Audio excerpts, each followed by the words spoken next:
ఇప్పుడు మరి యూకే కూడా పోయినటువంటిది ఏమంటారు? యూకే వరకు అనుమతి ఎట్లా ఇచ్చినావు, అమెరికాకి ఎట్లా వద్దాను? రాజకీయ కోణం అని అనేటటువంటి అయితే యూకే కూడా ఇవ్వకుండా ఉండేది ఉండే పోని. ఎప్పుడైనా నేను ఒకటి అంటున్నా, నువ్వు తీసుకొచ్చినటువంటి విద్యా విధానంలోనే కదా, మన కేంద్ర ప్రభుత్వం తీసుకొచ్చినటువంటి విద్యా విధానంతో ఈరోజు బయట దేశాలలో ఉండేటటువంటి ఈరోజు ఒక ప్రామినెంట్ యూనివర్సిటీ ఇస్తే మన కాడికి తీసుకొని వచ్చేటటువంటి వెసులుబాటు ఉన్నప్పుడు దాన్ని సద్వినియోగం పరచుకోవాలనేటటువంటి ఆలోచన ముఖ్యమంత్రి గారు చేసినప్పుడు, అది మీకు ముందే తెలిసినప్పుడు, యూకేకి పోయింది ఇవన్నీ యూనివర్సిటీలతో ఈయన మాట్లాడినా, ఇంక అమెరికా కూడా పోతా అంటుడు. ఇవన్నీ ఈయన వచ్చి తెలంగాణకు తీసుకొస్తే మేము దేశవ్యాప్తంగా తెచ్చినటువంటిది లేదు, మేము కట్టినటువంటి చరిత్ర కూడా లేదని బీజేపీ కూడా అదేమంటే కదా. 100% దేశవ్యాప్తంగా ఈరోజు ఒక రాష్ట్రంలోకి హార్వర్డ్ లాంటి యూనివర్సిటీలను తీసుకొచ్చేటటువంటి ప్రయత్నం ఈరోజు ఒక మొదటి వ్యక్తిగా రేవంత్ రెడ్డి గారు చేస్తున్నటువంటి ప్రయత్నాన్ని కండ్లు మంటలేసి అనుమతిని నిరాకరించే తప్ప అంతకు మించి వేరే రాజకీయ కోణం లేనే లేదు. నిజంగా దేశం బాగుండాలి, ఆ దేశంలో ముందు తెలంగాణ, అది కూడా నాన్ బీజేపీ స్టేటు, అది కూడా రేవంత్ రెడ్డి గారు లాంటి ఒక కొంచెం దూకుడుగా ముందుకు పోయేటటువంటి వ్యక్తి ముందే తీసుకొచ్చి పెట్టేసిండు అనుకో, మా అందరి పరువు ఏం కావాలి? 12 ఏళ్ల సంది ప్రధానమంత్రి ఉన్నావు, నువ్వేం చేస్తారని ప్రశ్నలు ఉత్పన్నం అవుతాయి. కాబట్టి ఇక్కడ సేమ్ బీఆర్ఎస్ పార్టీ కూడా చేసినటువంటి చరిత్రలకు లేదు. కాబట్టి ఇవన్నీ మనకైనా క్రెడిట్లు వస్తాయని చెప్పి అడ్డుకట్టేసేటటువంటి ప్రయత్నం. మెట్రో ఎక్స్పెన్షన్ కూడా అదే కదన్న జరిగింది. 10 ఏళ్లలో వాళ్ళు చేయలేనటువంటి పని మనం చేసుకుంటూ వస్తున్నామని చెప్పి దాన్ని కూడా అడ్డం పడ్డటువంటి పరిస్థితి. ఇబ్బంది ఏం లేదు, మన ప్రయత్న లోపం లేదు, మనం చేసేదల్లా ప్రజలకు చూపిస్తా ఉన్నాం. నేను అందుకనే ఇందాక కూడా నేను అన్నా, పాలిటెక్నిక్కి సంబంధించినటువంటిది కూడా ఒక నీచపు రాజకీయం పిల్లల వ్యవహారంలో ఎట్లా చేసారు. బాగు చేయనీకే, వాళ్ళ జీవితాలు బాగుండనీకే. ఇప్పుడు పాలిటెక్నిక్ అయిపోయినాక 30,000 కొలు వచ్చేటోనికి అసలు మనం ఇచ్చేటటువంటి కోర్స్ అడ్వాన్స్మెంట్స్ తోటి 50,000 మొదలు అయ్యేటటువంటి అవకాశం ఉంటుంది. 100 5గురికి 6గురికి వస్తున్నటువంటి కొలులు ఈరోజు 50 మందికి వచ్చేటటువంటి అవకాశం పెరుగుతుంది. పిల్లల జీవితం బాగుండాలనే నిర్ణయం తీసుకుందామా, లేకపోతే పాత పద్ధతులు మేము అట్లనే ఉంటాం, మేము అట్లనే చేస్తాం, మీరు మార్చొద్దు, వాళ్ళ జీవితాలలో మీరు ఆగం పట్టియద్దు.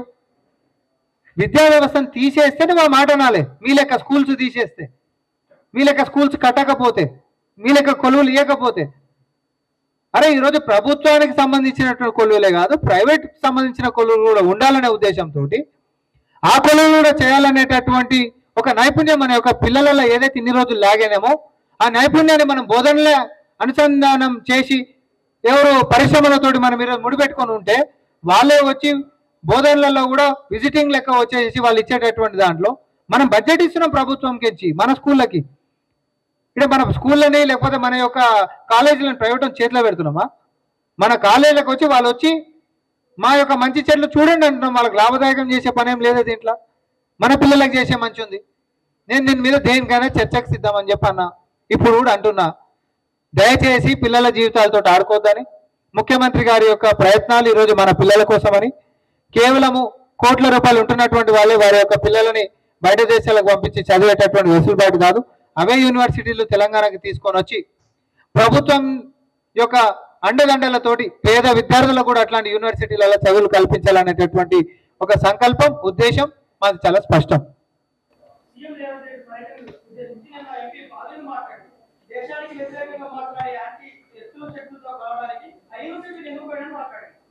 దేశాన్ని నిర్మించేది నీ కొడుకు పని చెప్తాడా ఇది? లేకపోతే దేశాన్ని నిర్మించేటటువంటి పని నువ్వు కానీ మీరు కానీ నీ పార్టీ కానీ ఏం చేసిందో ఒకటి చెప్పు.